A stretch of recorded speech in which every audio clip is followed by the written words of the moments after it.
हाय, मेरा नाम है खान और आप देख रहे हैं लॉजिक ट्रेडिंग का चैप्टर नंबर 5। इस चैप्टर में हम सीखेंगे कि जो आपकी लिक्विडिटी होती है वो कितने टाइप्स की हो सकती है। जो भी मेजर लिक्विडिटी है उनके बारे में बात करेंगे, चाहे आपका सपोर्ट रेजिस्टेंस लिक्विडिटी या आपका ट्रेंड लाइन लिक्विडिटी हो या ब्रेकआउट लिक्विडिटी हो या फिर स्मार्ट मनी ट्रैप और इंड्यूसमेंट एंड इंटरनल लिक्विडिटी। इस वीडियो को हमने दो पार्ट में डिवाइड किया है। पहले पार्ट में हम सीखेंगे सपोर्ट रेजिस्टेंस ट्रेंड लाइन और ब्रेकआउट और फेकआउट वाली लिक्विडिटी, और नेक्स्ट पार्ट में सीखेंगे इंड्यूसमेंट इंजीनियरिंग लिक्विडिटी और एसएमटी के बारे में, जो कि एडवांस लिक्विडिटी होगी।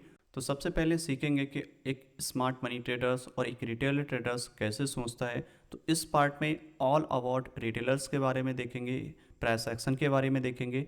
ये इसका बहुत कम पार्ट है कि स्मार्ट मनी इसमें इन्वॉल्व होगा। सिर्फ और सिर्फ आपको ये सिखाया जाएगा इस वाले पार्ट में कि कैसे करके एक रिटेलर सोचता है, कैसे करके वो बाइंग करता है, कैसे सेल करता है, उसकी साइकोलॉजी, उसकी स्ट्रेटेजी पे हम थोड़ा एक्सप्लेन करेंगे और उस पे जा कर के हम उसका एडवांटेज हम अपनी एंट्रीज में लेंगे और आने वाले जो भी हमारे टॉपिक्स होंगे उनमें लेंगे।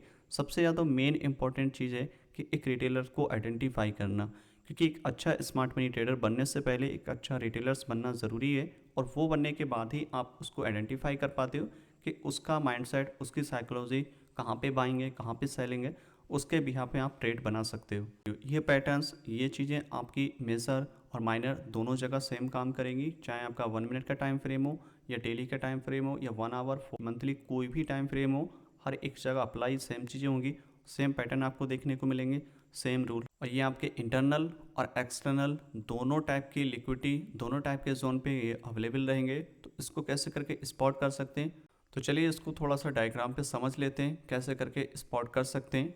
जैसा कि आप देख सकते हो, ये हमारे सामने डायग्राम है। ये हायर टाइम फ्रेम है और इसे ऐसा हायर टाइम फ्रेम लिया। ये 5 मिनट का टाइम फ्रेम है। आप 15 मिनट, 1 आवर, जिस स्टाइल में आप ट्रेडिंग करते हो उसके हिसाब से अपना एक हायर टाइम फ्रेम ले सकते हो।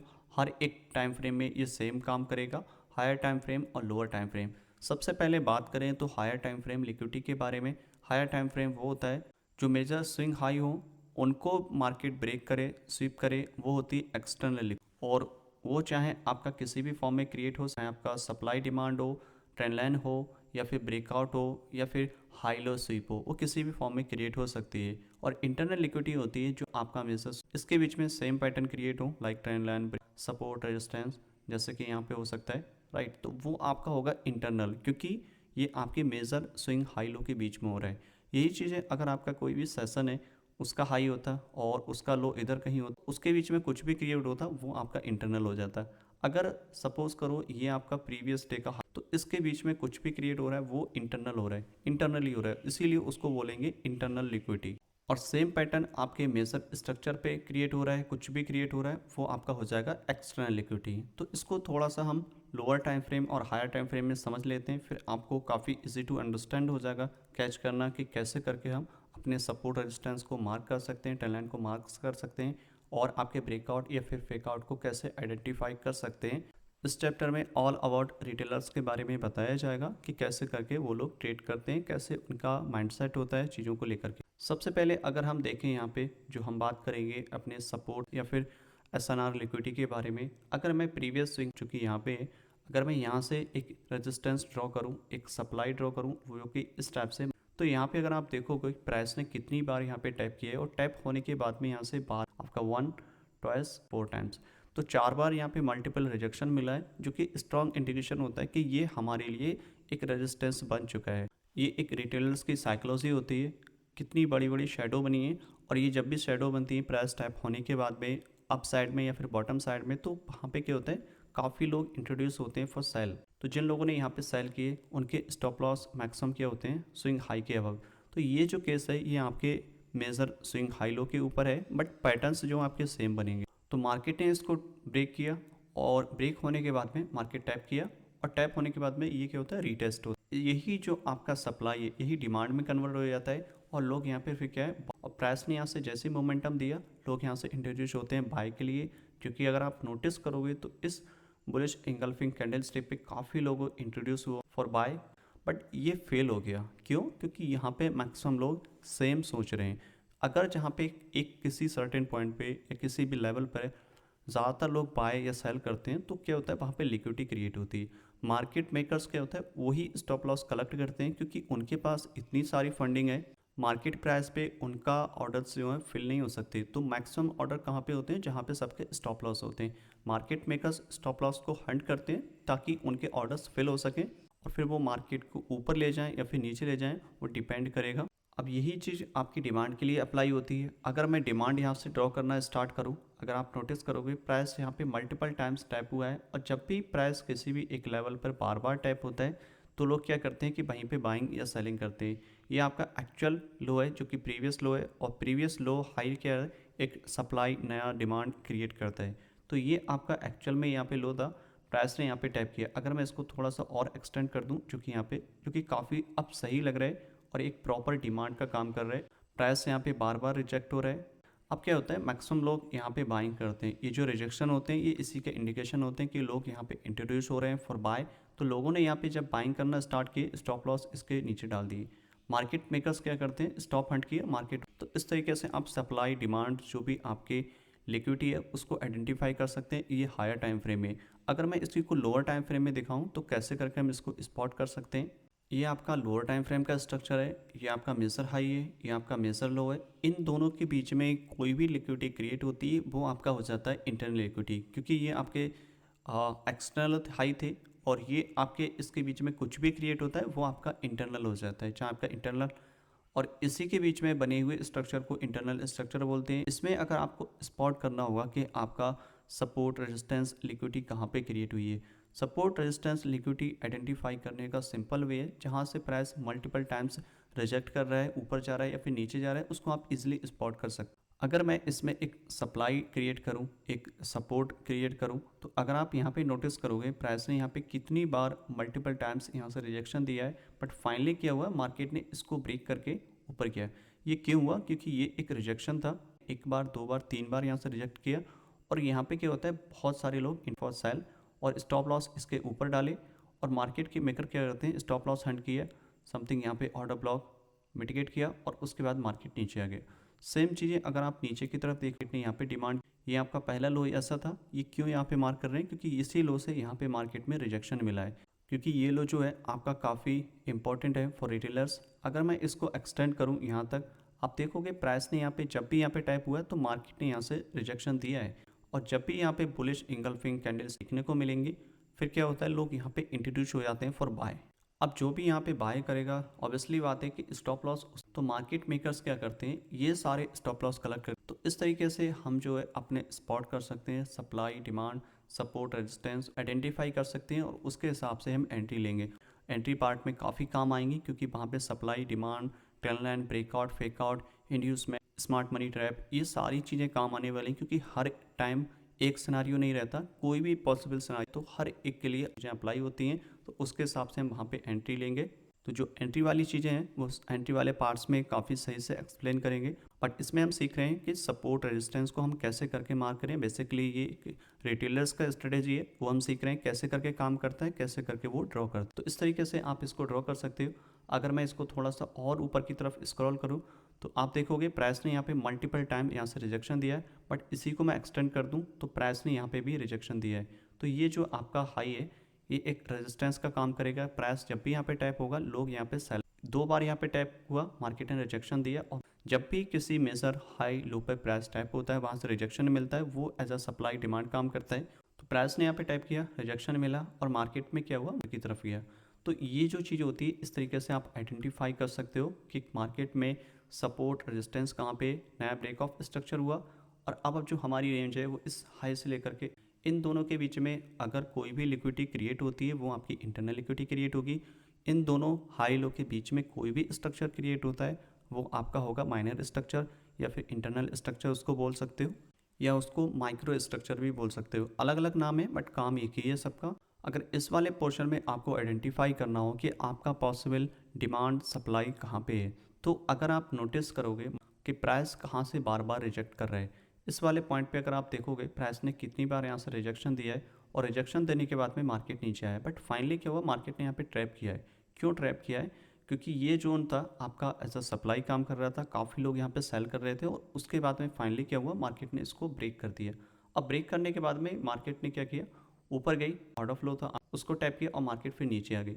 अभी ये क्यों नीचे आई, क्योंकि आपकी एक्सटर्नल लिक्विडिटी ले ली थी मार्केट ने, और एक्सटर्नल लिक्विडिटी लेने के बाद में मार्केट में चाहिए हमें एक चेंज ऑफ करेक्टर, उसके बाद में हम एंट्री ले सकते हैं उसमें, जो कि आपके पॉसिबल होगी। ये लो ब्रेक हुआ आपका, ये चेंज ऑफ करेक्टर हो जाएगा, ब्रेक किया, इंड्यूसमेंट यहाँ पे लिया, एंट्री की हुई। अब जब हम एंट्री वाले पार्ट्स में सीखेंगे तो ये चीज़ें काफ़ी डिटेल्स में सीखेंगे तो काफ़ी आपके लिए हेल्पफुल रहेगी। तो मार्केट मेकर्स कैसे करके इसको मैनिपुलेट करते हैं, तो इसीलिए हम इस पार्ट में सिर्फ और सिर्फ ट्रेंड लाइन्स और पैटर्न्स, सपोर्ट, रेजिस्टेंस, इनको आइडेंटिफाई करना सीख रहे हैं। क्योंकि अगर आप इनको आइडेंटिफाई करना सीख गए तो आपको पता चल जाएगा कि हाँ एक्चुअल में हमें कहाँ पे और किस पॉइंट पे एंट्री, क्योंकि सारा जो गेम है वो आपका लिक्विडिटी का है। लिक्विडिटी आप आइडेंटिफाई करना सीख गए तो समझ लो आपका सबसे ज़्यादा जो काम है वो यहीं पे हो जाता है। अब आते हैं थोड़ा सा बॉटम साइड में, और अगर आप यहाँ पे नोटिस करोगे प्राइस ने क्या किया है, यहाँ पे मल्टीपल टाइम्स यहाँ पे टैप किया है, और मल्टीपल टाइम्स टैप होने के बाद में 1 और 3, जब 3 बार टैप किया है तो क्या मार्केट ने यहाँ से रिजेक्शन दिया ऊपर के लिए,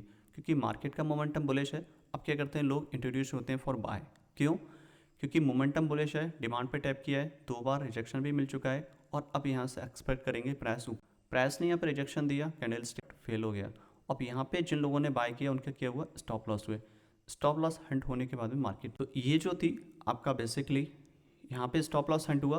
अब स्टॉप लॉस हंट होने के बाद में हमारी जो एंट्री पॉसिबल होती है वो लेते हैं कि आपका स्टॉप लॉस हंट हो। स्टॉप लॉस हंट होने के बाद में आपका जो चेंज ऑफ करेक्टर है, राइट, चेंज ऑफ करेक्टर हो, स्ट्रक्चर शिफ्ट हो यहाँ से, और शिफ्ट होने के बाद हम इसमें बाय की, जो कि इस तरह से करेक्ट ब्रेक करता हाई, इंड्यूसमेंट लिया और हम यहाँ से बाय एक्सपेक्ट कर सकते थे। बट प्राइस ऊपर तक नहीं गया, मार्केट ने सिर्फ आपका जो इंड्यूसमेंट था उसको स्वीप किया। अगर मैं यहाँ पे मार्किंग करूँ जो कि इस पॉइंट पे था, और इंड्यूसमेंट स्वीप करने के बाद में हम यहाँ पे सेल की एंट्री देखेंगे, जो हम एंट्री वाले पार्ट्स में इसको काफ़ी अच्छे से सीखेंगे, काफ़ी इंपॉर्टेंट रहेगा वो पार्ट।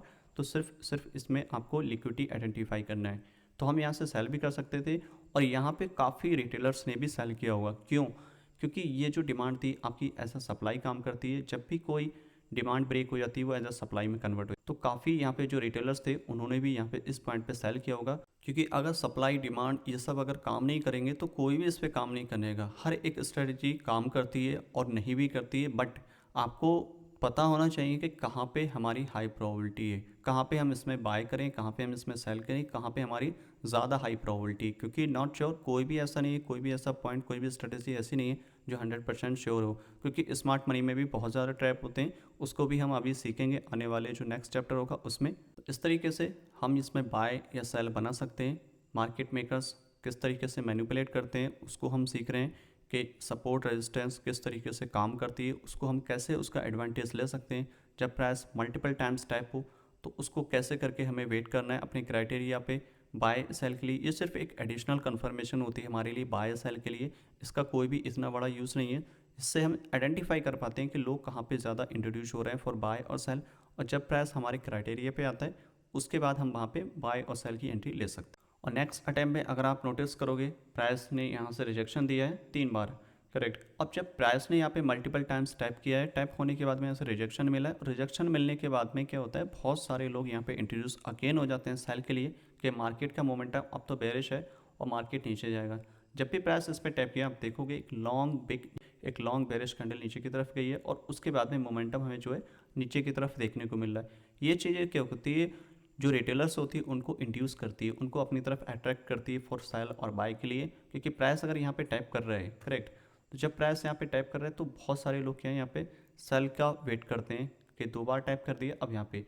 और जो सबसे ज़्यादा इंट्रोड्यूस होते हैं ट्रेडर्स वो हैं, क्योंकि जिन्होंने यहाँ पे मिस कर दिया है वो यहाँ पे मिस करना नहीं चाहते, और मैक्सिमम जो ट्रेडर्स होते हैं वो यहाँ पे फॉर सेल के लिए स्टॉप लॉस अब इसके रहते हैं। मार्केट मेकर्स ने इसको उड़ा दिया। ये क्यों होता है, क्योंकि किसी एक सर्टेन लेवल पे बार बार बाइंग या सेलिंग होगी, वहाँ पे लिक्विडिटी क्रिएट होगी, और लिक्विडिटी आपका रिवर्सल का भी काम करती है, कंटिन्यूशन का भी काम करती है। ऐसा ज़रूरी नहीं होता कि लिक्विडिटी लिया तो मार्केट नीचे नीचे जाएगा। जैसे कि इस पॉइंट पे अभी यहाँ पे लिक्विडिटी लिया, ऐसा नहीं कि मार्केट अब नीचे ही जाएगा।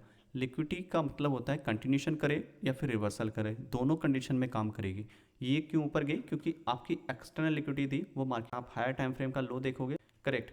अब अगर ये स्वीप हुआ है तो इसका मतलब क्या है, ये एक इंडिकेशन है कि मार्केट में अब ऊपर की तरफ मूव आने वाला है, क्योंकि मार्केट का जो मोमेंटम है वो बुलिश है हायर टाइम फ्रेम में। तो इस तरीके से आप सपोर्ट रेजिस्टेंस को आइडेंटिफाई कर सकते हो। अब सीखेंगे हम ट्रेंड लाइन को आइडेंटिफाई करना, कैसे करके ट्रेंड लाइन लिक्विडिटी काम करती है, हायर टाइम फ्रेम और लोअर टाइम फ्रेम में उसको कैसे करके हम करेक्ट वे में मार्कअप कर सकते हैं। ये वापस से हमारा सेम डायग्राम है, सेम डायग्राम है इसलिए ले रहे हैं ताकि और भी ज़्यादा आपको आसानी हो सेम चीज़ें आइडेंटिफाई करने में कि कैसे करके कहाँ पे क्या पॉसिबल सिनारियो हो सकता है। तो दोनों चीज़ें, तीन चार चीज़ें आप एक ही पॉइंट पे, एक ही चार्ट पे आप सोच सकते हो, तो काफ़ी इजी टू अंडरस्टैंड हो जाएगा। तो चलिए बात करते हैं अब ट्रेंड लाइन लिक्विडिटी के बारे में। ट्रेंड लाइन लिक्विडिटी को कैसे हायर टाइम फ्रेम में आइडेंटिफाई कर सकते हैं और लोअर टाइम फ्रेम में कैसे करके उसको स्पॉट कर सकते हैं। हम सेम चार्ट ले रहे हैं ताकि आपको इजी टू अंडरस्टैंड हो, काफ़ी आपको हेल्पफुल रहेगा। क्योंकि अगर डिफरेंट डिफरेंट चार्ट रहेंगे, क्योंकि डिफरेंट डिफरेंट सिनारियो हो जाते हैं, तो काफ़ी मुश्किल हो जाती है आपको आइडेंटिफाई करने में। अगर सेम चीज़ें एक ही चार्ट पे मिल जाएंगी तो काफ़ी इजी टू अंडरस्टैंड हो जाए। अगर हम यहाँ पे पॉसिबल ट्रेंड लाइन ड्रॉ करें, ट्रेंड लाइन ड्रॉ करने का सही मेथड ये होता है कि सबसे जो हाईएस्ट पॉइंट है आपका, अगर मार्केट बेरिश है तो जहाँ से मार्केट में फॉल आया वहाँ से प्राइस को कनेक्ट करते हुए आओ, या फिर मार्केट में जब राइज किया है तो सबसे जो बॉटम वाला पॉइंट है वहाँ से कनेक्ट करो। मैं आपको दिखाता हूँ किस तरीके से आप उसको मार्किंग कर सकते हो। और पहले हम हायर टाइम फ्रेम में मार्किंग करेंगे और फिर उसके बाद में हम लोअर टाइम फ्रेम में मार्किंग करेंगे। ट्रेंड लाइन का तरीका ये होता है कम से कम 2 पॉइंट मिलना ज़रूरी है, और 2 पॉइंट मिलने के बाद जो तीसरा पॉइंट और बाय और सेल के लिए, क्योंकि उसके बेस पे हम या फिर हम डिसाइड कर पाते हैं मूव होता है वो बाय जाएगा या फिर सेल जाएगा। अगर मैं इस ट्रेंड लाइन को एक्सटेंड करूँ जो कि इस तरीके से यहाँ पे काम करती है, यहाँ पे अगर आप देखोगे प्राइस ने 2 बार टाइप किया है, करेक्ट, यहाँ से 2 बार राइज किया है। और जब प्राइस 3 बार यहाँ पे टाइप किया तो काफ़ी लोग यहाँ पे इंट्रोड्यूस हुए फॉर बाय, क्योंकि मार्केट का मोमेंटम बुलिश था। अब जिन लोगों ने यहाँ पे टैप किया और बाय किया, ऑब्वियसली उन्होंने यहाँ पे पैसा बनाया। क्यों? क्योंकि मार्केट का मोमेंटम बुलिश था, प्राइस ने यहाँ पे टैप किया और मार्केट यहाँ से ऊपर गई, जो कि बिल्कुल सही है। बट अगर आप नोटिस करोगे प्राइस ने जब नेक्स्ट अटैम्प्ट पे टैप किया तो बहुत ज़्यादा लोग यहाँ पे इंट्रोड्यूस हो जाते हैं बाय के लिए, क्योंकि उन्होंने यहाँ पे एक रैली देखी है, प्राइस बार बार से ऊपर जा रहे हैं और प्राइस यहाँ पे जाएगा तो एक्सपेक्ट करेंगे प्राइस ऊपर की तरफ जाएगा। क्यों? क्योंकि यहाँ से मार्केट में जो मोमेंटम है वो काफ़ी स्ट्रॉन्ग हो रहा है। जब भी प्राइस इस पॉइंट पे टैप करेगा लोग यहाँ पे बाइंग करेंगे। अब यहाँ पे देखोगे मार्केट ने जैसे यहाँ पे टैप किया, ये जो मोमेंटम आया ये सिर्फ और सिर्फ आपके रिटेलर्स की वजह से आया, क्योंकि यहाँ पे लोग बाइंग कर रहे हैं, करेक्ट।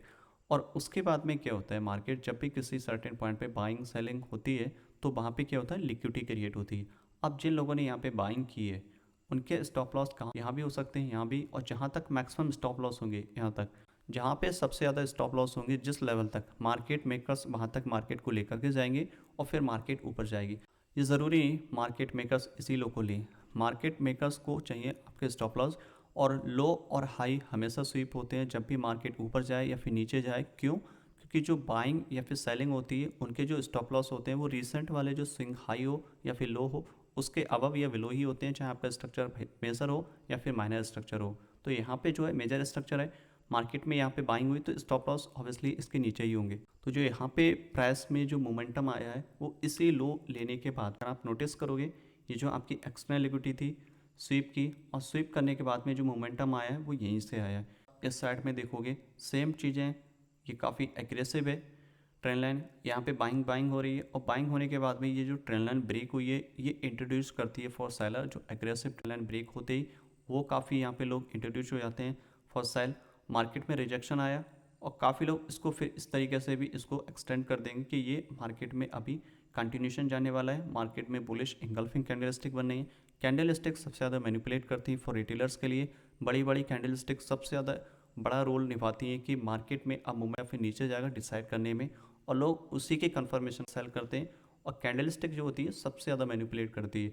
अगर आप यहाँ पे अगर नोटिस करोगे जो कि काफ़ी बड़ी शेडो वाली कैंडल है, बट ये इसने कोई भी काम नहीं किया, बट इसने लोगों को इंट्रोड्यूस कर दिया फॉर सेल। क्यों? क्योंकि यहाँ पे रेजिस्टेंस था, यहाँ पे सेल कर रहे हैं, अब यहाँ से एक्सपेक्ट कर रहे हैं कि प्राइस नीचे जाएगा, बट मार्केट मेकर्स ने क्या किया, उसके अगेंस्ट किया। कैंडल स्टिक का सबसे बड़ा रोल होता है प्राइस एक्शन में और सबसे कम रोल होता है आपका स्मार्ट मनी कॉन्सेप्ट में। हम जो कैंडल स्टिक लेंगे सिंगल कैंडल मिटिगेशन एंट्री, ठीक है, तो यहाँ पे जो हुआ है सिर्फ यही मैनिपुलेशन हुई। ट्रेंड लाइन यहाँ पे देखोगे या फिर सपोर्ट रेजिस्टेंस देखोगे, ये क्या होता है, मैनिपुलेट की जाती है। कैंडल स्टिक का ट्रेंड लाइन हो या सपोर्ट रेजिस्टेंस कुछ भी हो, हर एक चीज़ मैनिपुलेट की जा सकती है, चाहे आपका स्मार्ट मनी हो, चाहे आपका सेशंस हाई लो हो, प्रीवियस डे का हाई लो, हर एक चीज़ लिक्विडिटी है। तो हमें वही लिक्विडिटी को स्पॉट करना है जो हम सीख रहे हैं।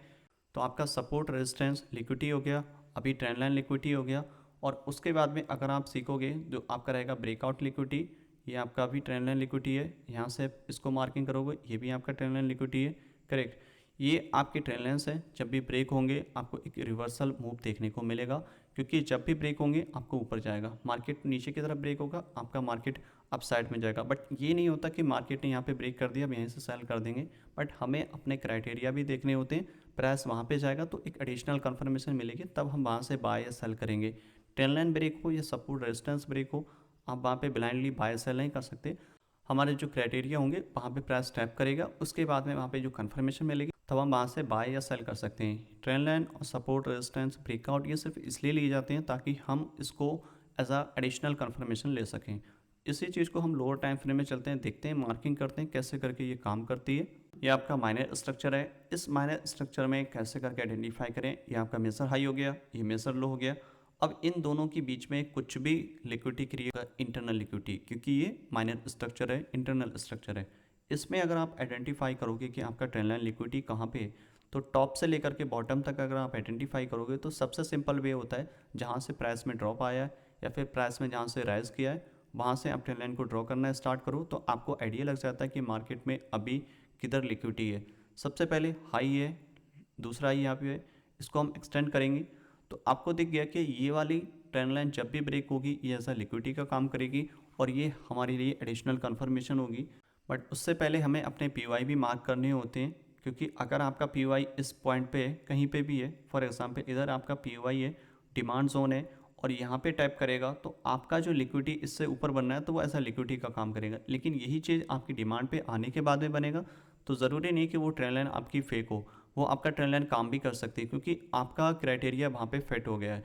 अगर उससे पहले कुछ भी बनेगा तो वो लिक्विडिटी का काम करेगा। लेकिन अगर आपके पी पे टैप हो गया है और टैप होने के बाद में अगर वहाँ पे आपका क्राइटेरिया जिस हिसाब से आप बाइंग सेलिंग कर रहे हैं, जो हम एंट्री पार्ट्स में सीखेंगे, वहाँ पे अगर कोई भी लिक्विडिटी क्रिएट होती है, ट्रेंड लाइन ब्रेक होती है या ब्रेक डाउन होती है, सपोर्ट रेजिस्टेंस कुछ भी क्रिएट होता है, तो उसका ये ज़रूरी नहीं होता कि मार्केट वहाँ से रिवर्स होगा, वो एज अ कंटिन्यूशन भी काम करेगा। तो यहाँ पे जो आपकी पहली लिक्विडिटी यहाँ पे क्रिएट हुई, जो कि हमने अभी देखा था कि सपोर्ट रेजिस्टेंस वाली लिक्विडिटी थी, वो भी इसी पॉइंट पे क्रिएट हुई। तो ये मल्टीपल्स यहाँ पे लिक्विडिटी क्रिएट हो रही हैं और प्राइस ने एक्सट्रीम ऑर्डर ब्लॉक को टैप किया और फिर मार्केट नीचे की तरफ आई। और उससे पहले अगर आप नोटिस करोगे जो था आपका चेंज ऑफ कैरेक्टर, मार्केट नीचे आया, करेक्ट। अब उसके बाद में सेम चीज़ यहाँ पे भी मार्केट ने इंड्यूसमेंट लिया और आपका ये जो एक्सट्रीम वाला था last buying candle before the sell जो कि इस पॉइंट पे थी, मार्केट ने टैप किया और फिर जो कि हम एंट्री वाले पार्ट्स में और ज़्यादा अच्छे से डिटेल्स में सीखेंगे। इसमें सिर्फ आइडेंटिफिकेशन सीख रहे हैं कि ट्रेंड लाइन को कैसे आइडेंटिफाई करें, ब्रेकआउट को कैसे आइडेंटिफाई करें और आप रेजिस्टेंस को कैसे करके। तो ये सिंपल वे है, आपका ट्रेंड लाइन यहाँ पे ब्रेक हुआ, यहाँ पे काफ़ी लोग बाइंग्स करते हैं और उसके बाद में अगर आप नोटिस करोगे उससे पहले जो एग्रेसिव है ये एक फ्लैग टाइप का पैटर्न है, ब्रेक हुआ, काफ़ी लोग यहाँ पे बाइंग करते हैं। अगेन मार्केट ने यही फ्लैग यहाँ इस तरीके से, ये जो फ्लैग पैटर्न होते हैं ये कंटिन्यूशन काम करते हैं एज अ रिटेलर्स के लिए। तो यहाँ पे क्या होता है, इसी टाइप से मार्केट में जो मैनिपुलेशन होती है वो इस टाइप से की जाती है। ट्रेंड लाइन ब्रेक हो या आपका फ्लैग पैटर्न ब्रेक हो या आपका कोई भी चार्ट पैटर्न ब्रेक हो या फिर ऊपर की तरफ या नीचे की तरफ, आपको देखना होता है कि वो जोन आपके लिए कहाँ पे फिट है जहाँ पे आप उसमें बाइंग सेलिंग कर सकते हो। ये सिर्फ आपको एक एडिशनल कंफर्मेशन देंगे फॉर बाय और सेल के लिए। सेम चीज़ें यहाँ पे मार्केट का अगर नीचे की तरफ आया और इस हाई से लेकर के इस लो को कनेक्ट करोगे आप, तो यहाँ पे जो ब्रेकआउट हुआ है ये भी आपका लिक्विडिटी का काम करेगा। बट इसको अगर आप देखोगे प्रीवियस हाई ने इसको, जब भी प्राइस प्रीवियस हाई को स्वीप करता है तो वो क्या होता है हमारे लिए कंफर्मेशन होती है फॉर बाय और सेल के लिए। मार्केट में चाहे प्रीवियस डे की कैंडल हाई स्वीप हो या मेजर हाई लो स्वीप हो, कुछ भी स्वीप होता है तो वो या तो आपका रिवर्सल का काम करेगा या फिर आपको एक डीपर पुल बैक देगा। मार्केट ने इसको स्वीप किया, मार्केट नीचे की तरफ आया और इसी ऑर्डर ब्लॉक को मार्केट ने फिल किया, मार्केट मोमेंटम नीचे की तरफ हम इसमें सेल कर सकते हैं। ये पॉसिबल एंट्री होती है फॉर सेल के लिए इस तरीके से, और भी ज़्यादा अच्छे से सीखेंगे। जैसे कि मैंने एक्सप्लेन किया कि हम आने वाला जो पार्ट होगा एंट्री वाला, उसमें ये सारी चीज़ें काफ़ी अच्छे से सीखेंगे।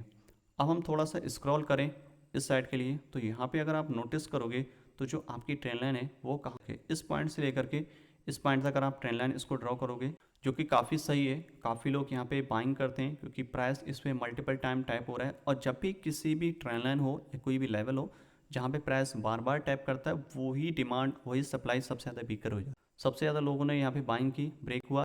अब क्या होता है कि मार्केट में जैसे यहाँ पे लोग सेल करते हैं, अब क्या पॉसिबल, लोग यहाँ पे पुल बैक का वेट करेंगे। कुछ लोग होते हैं कि यहाँ पे एग्रेसिवली बाय करेंगे कि उनको दिखेगा कि ये एक डिमांड जोन है, कुछ इस टाइप से, करेक्ट। अब ये उनके लिए डिमांड जोन हो गया, ट्रेंड टैप हो गया, बाइंग देखेंगे। बट मार्केट का मोमेंटम क्या होता है कि वो आपके अगेंस्ट में चलता है, रिटेलर्स के अगेंस्ट में चलता है, उनको एक होप देगा, उनको इंट्रोड्यूस करेगा फॉर बाय और सेल के लिए। सेम चीज़ें यहाँ पर हो रही हैं, मार्केट में टैप किया और रिएक्शन ऊपर गया। अब रिएक्शन ऊपर जाने के बाद में क्या होता है कि मार्केट में हमें चाहिए होता है, हमारा एंट्री क्राइटेरिया देखना होता है कि हमारे पीओआई कहाँ पे हैं जहाँ पे हम बाय सेल कर सकें। और उससे पहले अगर कुछ भी बन रहा है तो वो आपका ऐसा लिक्विडिटी का काम करेगा। हमारे जो क्राइटेरिया होते हैं, एटलीस्ट आपको इंड्यूसमेंट लेना चाहिए और इंजीनियरिंग लिक्विडिटी, उसके बाद में ही हम उसको बाय सेल कर सकते हैं, जो कि हम नेक्स्ट चैप्टर में सीखेंगे, इंड्यूसमेंट और लिक्विडिटी और स्मार्ट मनी ट्रैप के बारे में। तो इस तरीके से हमारे जो सप्लाई, डिमांड, ब्रेकआउट, रेजिस्टेंस, ये सब चीज़ें काम करती हैं। इनको बस आइडेंटिफाई करना है। बेसिकली हम इसमें सीख रहे हैं प्राइस एक्शन।